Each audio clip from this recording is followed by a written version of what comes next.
Love story movie होस् त यस्तो होस् के भनी एक फिल्म आएको छ, एकदमै तारिफ योग्य छ। टिपिकल नेपाली कल्चरहरूदेखि छ जस्तो हुन्छ त्यस्तै परिस्थिति त्यस्तै अवस्थालाई छर्लङ्ग उतारेको छ एउटा फिल्ममा। कहानीहरू एकदमै माया गर्ने लभ स्टोरी कहानीहरू देखाएको छ। युट्युबमै छ, तपाईँहरूले हेर्न सक्नुहुन्छ। फिल्मको नाम चाहिँ उनको स्वेटर हो। मलाई एकदमै मन पर्यो, हजुरहरूलाई मन पर्ने नै छ त्यो। यदि तपाईँहरूले लभ स्टोरी मुभी मन पराउनुहुन्छ भने 100% त्यो मुभी तपाईँहरूले मन पराउनु हुनेछ। लभ स्टोरी मुभीमा त्यतिसम्मको डिपली गएर होइन, एकदमै तपाईँले हेर्दा हेर्दा आँखाबाट आँसु आउने समेत पनि अवस्था पनि आइदिएको छ होइन। मुभीमा एकदमै राम्रो छ, कहानी पनि राम्रो छ। जुन कुरा नेपालमा जस्तो जे छ होइन, ट्याक्कै के जस्तो अवस्था त्यही अवस्थालाई ट्याक्क फिल्ममा उतारेको छ होइन। एकदमै यो मुभी 100% मनपर्छ हजुरहरूलाई, किनभने त्यतिसम्म डिपली गएको छ यो मुभीमा।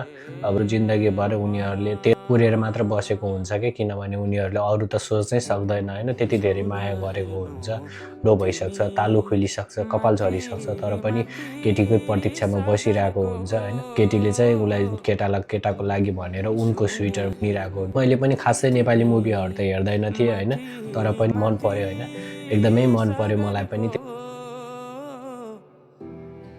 म हेर्छु मेरो जुन तिम्रो